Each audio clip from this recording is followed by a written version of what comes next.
So I'm really pleased to be joined by Graham Allcott.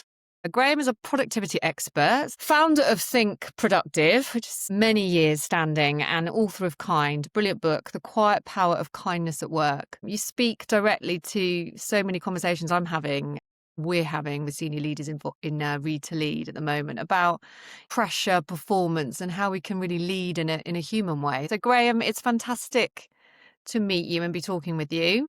Thank you. First of all, congratulations, because two recent big book awards. So People Management and Culture Award at the Business Book of the Year Awards. So congratulations. Thank And you. I also presented an award to you, the Leadership Book of the Year Awards. So many congratulations. That was fantastic. How does it feel? Yes, Double award winning. and very generously presented too. I really felt that the way you introduced open the envelope and named Oh, the book good. and I did feel said a few words very. around it. Yeah, you invest in these awards and we had so many entries, like 30, 40 books, and you read the first chapter. It's a lot of books and they were fantastic. But I was very, very pleased to see that this topic is such a big topic at the minute. So, Yeah, many congratulations. And it's a fantastic book. How does it feel to be winning all these awards and well, recognized? I mean, it felt great. What was really interesting about the Leadership Awards was the book that came second was a book about empathy and belonging, and then obviously my book's about kindness, and it Hmm. really felt in the room like. Because you know what it's like with these award ceremonies, and there's lots of different categories, and you often don't know very much about the other categories. So most people in the room had no idea who any of us were as authors, or you know, sort of don't have that context. Suddenly, what they're aware of is, oh, this book is about kindness that's just won this award, and it really felt like there was something in the room. People were Mm. just like, cool, that's, yeah, interesting. You could see it almost on people's faces. It's sort of sparking that slight conversation in their own head or conversation with the people next to them. And a little bit of surprise around that, but also just lots of people already converted, signed up, paid up members of Team Kind and delighted that it won. So I feel like it's almost cheating to put up a book that is so explicit about kindness. The word kind is so big on the title, up against all these other amazing books, because who can vote against kindness, right? And I'm sort of saying that with a bit of a sort of air of humility about Mm. the book. I'm really proud of it, and I've put loads of work into it, and sort of taken me 4.5 years. So in many ways, delighted for it, I'll take it, but also I do think of it as a win for Team Kind in a really good way. It's a win for human leadership, isn't it? Like human skills and like seeing those, like you said, the runner up, they are human people. It's just great to see them being recognized because it's not about, and I think this is really important, kindness isn't about niceness, but it drives the commercials. It's integral to that. So it's fantastic to see it being recognized. Now, Thank you. on that note, you come from productivity, which is very commercially Mm. attributed. What has been that shift then from productivity? And I can see there's a link, obviously important. But what for you has been that journey from productivity now into kindness as a focus Yeah. topic? So some people think that they're almost opposites, right? Like you either have to choose a leadership style or organizational culture that is going to be productive or kind, right? And they're the polar opposite ends of the spectrum. And actually, the story that I'm trying to tell with kind is that actually kindness and empathy drive each other. Kindness and empathy then drive trust, and trust drives psychological safety. And the organizations that are more productive and also more profitable and also have happier, um, sort of higher happiness levels, higher retention levels, and higher levels of things like innovation and creativity are the ones where kindness is at the heart. So really ends up being that those organizations become the ones that are more productive. Those are the ones that are driving the results, and they're the ones that are kindest. It's so easy to see it as these opposite ends of the spectrum. And actually, we need to really change that conversation. I think a thing that happens a lot is that people get very obsessed with the sort of business bastard narrative, which I talk about in the book. Mm. You think about how business is portrayed in media and film and TV and all these things. It's Shark Tank, Dragon's Den, The Apprentice, Wolf of Wall Street. And so we get into this loop of thinking that the way to be super successful is to shout at everyone like Steve Jobs used to do. And And it's easy to see why those archetypes prevail, because they're really easy shortcuts. When you see like a business baddie in a film, it's like, oh, I've seen this before. Like it's a shortcut. But what's really remarkable about kindness is that most of what's happening to build that trust and psychological safety is happening under the radar. It's personal, it's one to one, it's small, tiny things that really make a big impact on people. And so really that's the story of the book, is to say there's a performance aspect to kindness. The kinder leaders tend to be more successful than those that are either naturally unkind or deliberately unkind. And making that link more is something that I think a lot of organizations will do well to do. Yeah. So on that, a couple of points on that. How's that measured? How's that known? How's that researched? Because that's always going to be something that people are going to question, isn't it? How do you know that kindness directly correlates to performance or productivity? So there's that link. There's a whole bunch of studies in the book that come at this from different angles. The main angle that I'm coming at it from is the focus on psychological safety. There's a really nice study that Google did across all their different teams, and they worked out which teams at Google were more successful than others.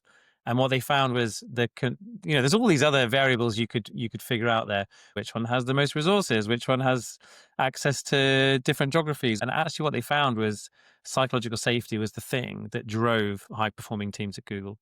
There's a study at Coca-Cola that looked at when you give people the challenge of being kind as often as possible through the day, what do people have to do in order to do that? Well, they have to develop empathy for other people, but they also have to think of more and more surprising or remarkable ways to be kind. So their levels of creativity went up, their levels of innovation went up. And there are also loads of studies actually that look at the fact that the more people-driven businesses, and what that really means is organizations that invest in either the development of the people who are their staff or the development of their customers and that relationship with customers, the more people-driven businesses were the more high-performing businesses. So there's kind of different ways that you can come about it scientifically, but in all of these different angles, what you find is that you've got kindness and empathy, and you've got trust, and you've got psychological safety, and those components are really what makes up higher performing organizations.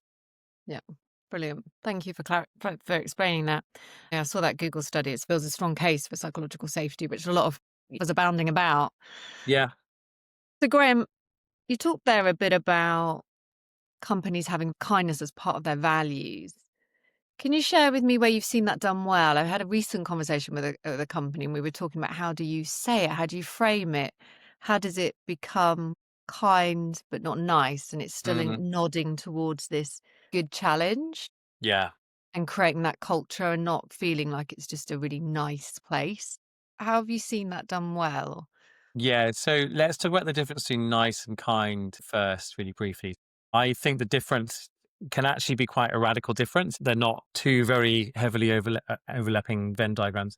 I think of the difference as really being about truth. So my definition of kindness, one of my definitions in the book, is kindness is about truth and grace. And so the difference between kind and nice often is nice will shirk the truth, right? So nice will say, okay, we're not going to rock the boat here. We're not going to say the thing that's difficult in service of the work because we want to be nice. We don't want to, annoy people. We don't want to upset people. Whereas kindness is about saying, right, this person really needs this information here. We need to offer feedback that's really brave. We need to call out the things that are going wrong. We need to call out the bad behaviors. Often there's a lovely definition of culture which is culture is the worst thing that you allow to let through and happen in your Yeah. organization. And all of that is about kindness, truth, and grace, and delivering that truth, but doing it in a way that feels as comfortable as possible. And also in a way that will do another thing, which is another definition of kindness, which is to limit the damage. So delivering that truth and limiting the damage, really, really important sort of components of the definition of kindness. And then when it comes to values, so I've seen it work both ways. So I've seen it work where organizations have a natural affinity with kindness. They build it in as part of the values, and you can do some incredible things when you put kindness as a value. Timpson, who I talk about in the book, and I interviewed James Timpson, the CEO, and a couple of other people there actually as well. And they have really got down to a T the idea not just of promoting kindness to their customers, promoting kindness to their team members, but also spreading the stories of kindness so that it acts like a kind of ripple effect all the time. But I've also, since the book came out, I've had loads of conversations with organizations who have either had kindness in the values or have been thinking about it, where there's also some cynicism, right? So this is, I think, something that's quite important, is that kindness has to have authenticity to it. As soon as you say to everybody in the staff team, hey, we need you to sign up to this definition of kindness and we need you all to sign up to being kind. Well, then in a way, it's kind of not kind, right? If the expectation as you go through the big front door of your office is that everybody holds the door open for everyone else, is that kind if you hold the door open for the next person? It's kind of the expectation. And so I think kindness has to have linked to it a level of authenticity and a level of care and heart that goes alongside it. I've seen it work really, really well. And I've also seen it also have sometimes a slightly cynical side effect. And I think, honestly, the only difference is it's got to come from the top. You've got to have your senior leaders not just talking the talk, but walking the walk with it as well. And I think when that happens, the signal that sends is so, so powerful. Thank you for sharing that. So truth and grace, I like that. I like the way you position that, and sharing it through stories, because it's actual behaviours that you see from top down. If a leader sat there going, what's one thing that could be really impactful as a behaviour or as an activity to really encourage kindness within my team? What have you seen has had a big impact? So here's the thing, which is slightly uncomfortable. And it's as uncomfortable for me as it is for you, Sarah, and anybody else listening to this, is when we think about kindness, the first thing we think is often, how can we pay it forward in the coffee shop? Or who can I sponsor? Or who needs my help? And so we automatically start with what's going on in the world around us and who can I be kind to? And really the most important place to start when it comes to kindness is yourself. And there's a really important reason for that. When we go through life busy and when we go through life stressed, then we are generally operating from a mindset of scarcity instead of a mindset of abundance.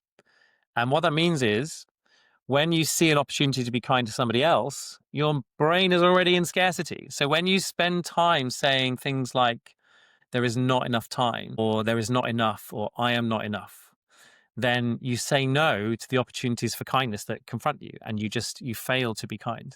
Whereas if you flip that round to abundance and you create a headspace which allows yourself to be comfortable with the idea of there is enough time and there is enough and I am enough, then you flip that script. It's really easy to look to who needs my help, who can I give a bit of money to and alleviate my guilt.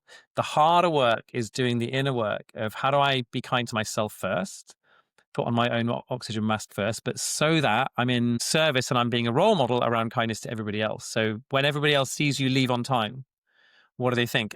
It's okay for me to be kind to myself. It's okay for me to be kind to other people. So we must stop thinking of self-care as being this indulgent, selfish thing and feeling guilty about it.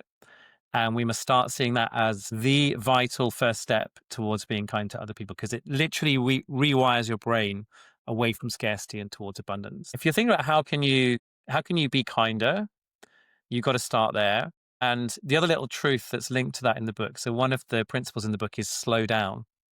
And underneath that, I say the biggest source of accidental unkindness is busyness. And so recognizing that we've got to slow down, we've got to look after ourselves and check ourselves in some of those circumstances. That's the way that it opens up more of an abundant mindset that we're able to then jump into, and then more kindness flows off the back of that. And it makes sense, right? It starts with you, but then you slow down. Others feel that you're modeling the behavior. You're listening more to other people, aren't you? You notice stuff, and it feels authentic then, doesn't it? When it comes from a place um, where you're starting with yourself and you're showing it to yourself. Thank you for that. I Um, I was just going to say, so much empathy comes from slowing down as well. Like often we'll miss the things that are not being said, or where someone might be in a place of quiet struggle. And actually just that slowing down is what brings you back to being able to connect in a more empathetic way. Yeah. to be present, to then connect. Graham, it's relatively easy, isn't it, to be kind when things are calm, when things are going well. But when leadership is really tested, if you're under pressure, you're feeling stressed, that's kindness can be tough. can be challenging. So, what does kindness look like in practice when deadlines are tight, when stress is high, and conversations are difficult? That's also where this idea of slowing down, it's really hard. When you're up against big deadlines or things feel stressful. But what I would say about that is that often the way to bring the kindness back in, it doesn't take up that much time. I was talking to someone about this the other week. If you generally start a meeting at 3 o'clock, if you put it in the Outlook calendar to start at 3:05, then you just give everybody that 5 minutes. And likewise, once a meeting has started, having just a few moments at the beginning where everybody does the Nancy Klein opening round thing, if everybody just goes around the room and shares how they're feeling right now. And Nancy Klein's one is, how are you feeling right now? And one thing that's going well. So you start the meeting with a positive reality. It takes a couple of minutes of the meeting time that you've got together in that space. But what it does is it just gives everybody a moment to just land and arrive and connect in with each other. And so you can do really small things like that that then make a really big difference in terms of just creating that space that allows people to think about what a kind action in this moment might look like, or be thinking about what are the kind actions they need to be thinking about next. Often it's just about creating that space and just being aware. In the book, I call it kindful. So being kind is a really great thing. Being kindful is just having that awareness of how you can make it easier for other people to be kind. Yeah. Yeah, that makes sense. Thank you, Graham. So, Graham, you mentioned there about slowing down to notice, to get present, to be kind, to model, to listen. Some conversations I've had with leaders, it's come up where there's a concern that it might slow things down too much or even lower standards. So, from your research or experience as you've been writing this book and doing work in this area, where does that belief tend to fall apart in real workplaces? What's your thought to that? So there's a really lovely study by the Harvard Business Review, and it's called The Price of Incivility. This study looks at when you have an absence of kindness, what tends to happen? What are the common threads? And it's things like people go on more of a work to rule, people disengage, the whole quiet quitting thing. People do actually leave. I think it's wrong. I hear this a lot on LinkedIn, people saying, well, kindness costs nothing. It does actually cost something, right? It costs a bit of time, it costs a bit of skill, it costs some inconvenience. And it's you ultimately taking some time to say, hey, I'm going to forfeit a little bit of my time to give somebody that feedback, or I'm going to go out of my way to make somebody's day in this way or that way. It's wrong to say that kindness costs nothing, but the cost of unkindness is far higher. So yes, it might slow things down. Yes, it might end up feeling like something that you don't have time for when you're up against a deadline because you're in this scarcity mindset rather than abundance mindset. But actually the cost of kindness not being there, far, far higher. And that's the thing that I think people miss. So I'm always very skeptical when people start talking about kindness as if it's this huge panacea that solves everything, or that once you have kindness, everything else is fine. Because it is a different way of thinking. And ultimately what you get as a payback by having higher levels of trust and higher levels of psychological safety is much, much higher. But you do have to invest in that a little bit in order to get to that place and to feel like you've got a culture where everyone's committed and loyal and really judging their success by, are they being kind to the people around them as well? As with anything, there's an investment, isn't there? Two sides to it. There's a cost for not doing it, but there's a cost to put in the effort. I love the way you talk about it, Graham. It feels so real as well. I think that's important, isn't it, with kindness? It actually feels real, practical, and still commercial. It has a commercial benefit. I'm not one of these people that's this hashtag be kind thing Yeah. where it comes across as it's just about identity. Mm-hmm. I think kindness should be seen as a verb, not a noun. You're as kind as your last kind act, and you're as unkind as your next kind act. You have to see it as a practice. It's definitely something that I feel like I'm always practicing and always trying to get better at it. But if you see it as a practice, then the good news is when you practice at things, you do get better. Have you noticed anything from within your research around the generational shifts and divides? You talk a lot about the 5 generations at work. Have you seen kindness play into that? That's a good question. I think what I definitely see when I'm in organizations and running workshops on this stuff and keynotes and things like that is there's definitely more an emphasis in the younger generations on some of the stuff that goes around kindness. So particularly psychological safety. Young people are really geared into that and want more of that. They want more of a sense of belonging. They want more of a sense of purpose. And I think kindness can really play a role in creating the right kind of environments, particularly for those younger team members. But Team Kind is a diverse bunch, right? There are very young employees come up to me, and also very senior people who've been around for a long time, who equally find the idea of bringing more kindness to work and putting a spotlight on kindness to be a really compelling thing. So I suppose that's the encouraging thing actually with writing this book. Was I did think before I put it out there that it might alienate more of my productivity ninja audience than I expected. And actually, I've been quite surprised with how little pushback there's been. There's been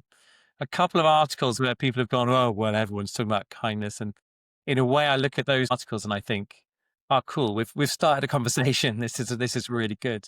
Building traction at least. Yeah, backlash is kind of good, right? Because it gets people talking, and then the members of Team Kind that read the article jump back in and go, "Oh, actually, this really works." So I think all of that has been quite useful, actually. You want it to breed a little bit of contention, because then people question it and challenge it. I always say that the books that sometimes spark the greatest insight are not the ones that you necessarily agree with, or Yeah, or yeah. you find easy, obviously. Yeah, the actual sort of light bulb moment for writing this book was I was doing a keynote on productivity, and it was in Rome, and I split the room at the end, and it was like 75-25 on my side. Like 75% of people, when I mentioned kindness, were, yeah, we understand this, we get this is great. And the other 25% suddenly went into diatribes like, but what about Steve Jobs? And, isn't it dog eat dog? And this was a room of investment bankers, by the way, and still only 25% of people were not on my side. But I left that room and I was kind of walking around Rome for the weekend. And, when you're in Rome, you can't fail to be thinking about this history of humanity, and it sort of puts you in this kind of Yes, in that space. mindset. But I was so startled by how polarized kindness was in this room. The people who were on Team Kind were really on my side and really enthusiastic. And then there was a minority who were really against it. And I kind of thought, oh, well, that's cool. Because if I did a book on kindness, then there's almost like already an enemy to rail against. And I think good books always need one of those. So what next with kindness, Graham? Where do you go from here? What's next? So over the next year or so, what I'm keen to do now the book's out there in the world, I'm sort of lobbying my publisher on moving into softback, because it's only in hardback at the moment. I think once we get into soft cover and halve the price of it, we're going to get it out there even further. So I'm excited for that next year. And then I run a program called Kindful Leadership. You can find details of that on my website, grahamallcott.com. And taking the message out to a whole bunch of businesses and organizations that are interested in kindness. So now that the book's done, it's often for an introverted author like me, the temptation is to be like, right, what can I write now to squirrel myself away in the shed and write another book? And I'm deliberately not You letting need to go myself out do with that it. this time. It's Yeah, like, let's get out there. yeah, Let's tell this story. Let's bang the drum for kindness. yeah, So that's my yeah. plan over the next year. Well, and what small part we can play at Read to Lead to promote that to, it's not only a great book, but it's an important topic, and absolutely comes up time and time again when we talk to leaders about psychological safety, building trust. And these are big keys now to unlock, isn't it, performance? Sure. We're very, keen to share your work as well. So all the very Thank best of you. luck with there. And Thanks, Sarah. thank you very much. Thank you.